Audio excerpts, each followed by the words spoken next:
Super Wild Card Weekend was anything but super. All of the games, with the exception of the Commanders and the Bucs, were absolutely terrible. They were blowouts, they were boring, they really weren't competitive, it just wasn't that much fun to watch. But this divisional round weekend has a chance to be better, has a chance to make up for that. We've got 4 great games on deck this weekend, 2 on Saturday, 2 on Sunday. All these teams fighting for a spot in their conference championship games with a spot in the Super Bowl on the line. And we're here to break down these games and share our official predictions. So welcome back to the Gridiron Expert Guys, straying from college football just for a little bit to shed some light on these NFL playoff matchups. As always, please continue to like, comment, subscribe, share our videos, and check out everything down in the description below. That includes our website, thegridironexpert.com, home to our expert picks, home to our holiday special. Those 2 things giving you all of our spread picks for these NFL playoff games. And if you buy now, you'll have all of our spread picks for the entire next season. So go take advantage of that. But also tons more exclusive content over there, our newsletters, exclusive videos, things like that to help you get through this offseason and give you that football fix year round. Because here at the Gridiron Expert, we are talking football with you 24/7, 365. So let's jump into this. I'm excited for, again, all 4 of these games. Every single one of them has the potential to be close, competitive. Every single one of them contains quality teams, rightfully so. We'll start on Saturday. The first divisional round game that we have is the Texans at the Chiefs. And, Kansas City is now beginning their quest for a three-peat. They've won back-to-back Super Bowls, and they're now looking to win 3 straight. But to do so, to even have a chance to do that, they've got to get past a scrappy Houston Texans team, one that demolished the Chargers in the wild card round. I thought the Chargers could be a wild card dark horse team in the playoffs this year, and they just got manhandled by this Texans defense. And we'll touch on that in a second. Let's start with the Chiefs here. They've got the first round bye, the number 1 seed in the AFC once again, finishing 15-2. And it's weird to say, but this is not a good team. This is not a good Kansas City team. That's not to say they can't win the Super Bowl. That's not to say they won't even make the Super Bowl.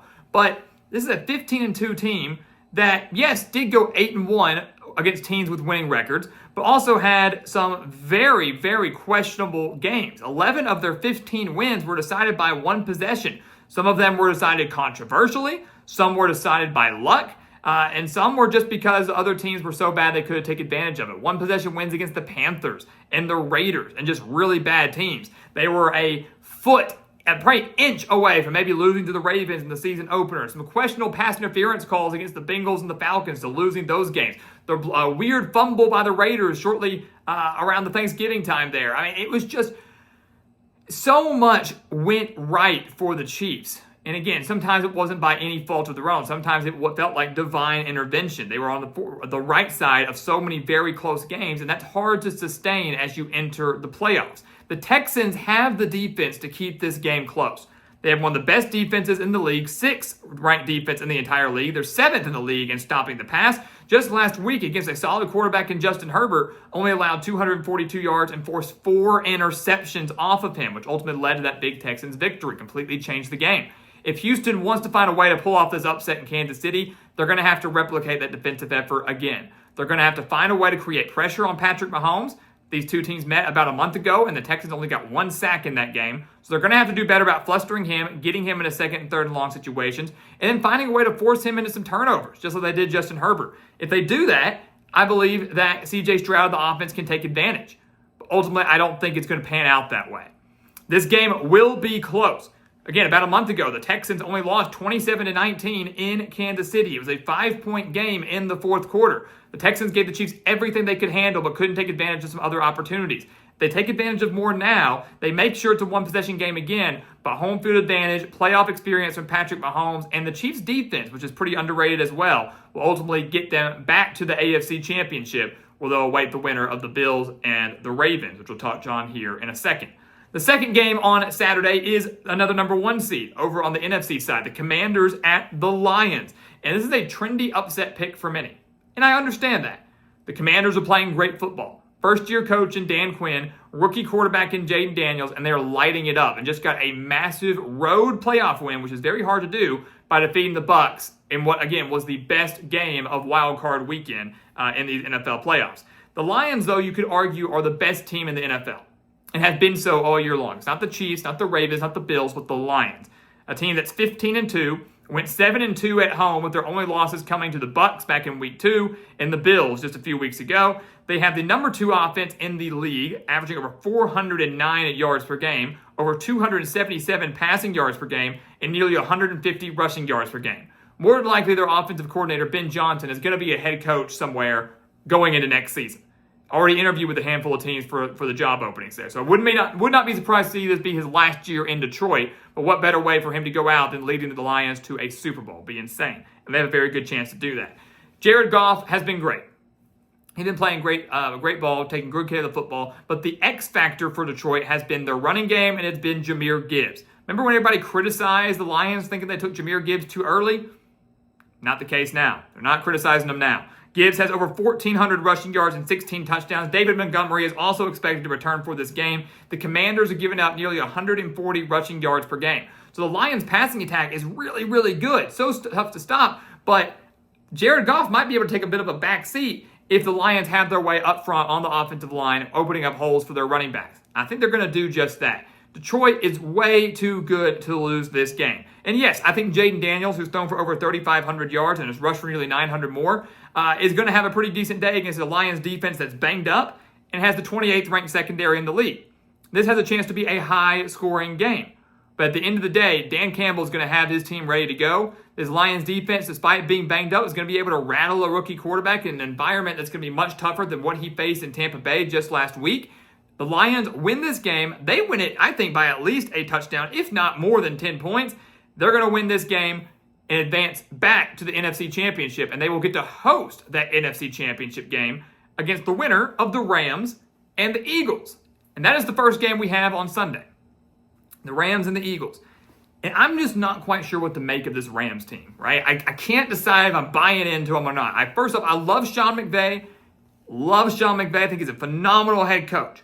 This team also defied the odds, starting 1-4, and then rallied to make the playoffs, rallied to win their division, and was going to host a playoff game before the LA Fires, but then still destroyed the Vikings in the wild card round. A 14-win Vikings team, you should add.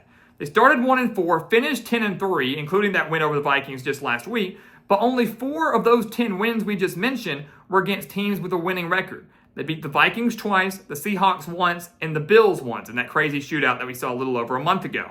The offense is certainly playing better. They've got a veteran, experienced Super Bowl winning quarterback in Matthew Stafford. They've got 2 great wide receivers in Puka Nacua and Cooper Kupp. The defense is certainly playing much better as well. But they're going up against an Eagles team now that looks like they could be the NFC champions. And why wouldn't they be? A team that was in the Super Bowl just a few years ago, has a guy that's got them there in Jalen Hurts, and has arguably a guy that probably should be towards the top of the MVP hunt, but it's going to probably go to Josh Allen or Lamar Jackson, and Saquon Barkley. He's just playing out of his mind. And these two teams met back on November 24th out in Los Angeles. The Eagles won that game 37-20. Barkley had 255 rushing yards and 2 touchdowns, and the Rams only mustered 290 yards of offense against an Eagles defense that is currently first in the entire NFL, allowing just 278.4 yards per game. So you've got the number 1 defense in the league at home against a Rams offense that, yes, seems to be playing well, but at times has sputtered. And we talked about that last week. I didn't think they'd beat the Vikings, if you want my honest opinion. Didn't think Sam Darnold would play that poorly and that Sam Darnold will start seeing ghosts again. But this Rams offense, has sputtered. Couldn't really get much going against the 49ers. Couldn't get much going against the Cardinals. Do we think now they can wake up and get a lot going against this Eagles defense that's been playing so well and picked off Jordan Love at the Packers 3 times last week? I'm going to say no.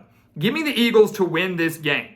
They're at home with an elite defense, with one of the best players in the entire league and Saquon Barkley on their side. Even if somehow he gets shut down, the Eagles have enough wide receiver depth that maybe aren't reading books on the sidelines, and a very veteran quarterback in Jalen Hurts to get the job done. The Rams' magical run comes to an end. It's close for about the first half, but the Eagles pull away in the second, meaning we are predicting the Eagles at the Lions in the NFC Championship game with a spot in the Super Bowl on the line.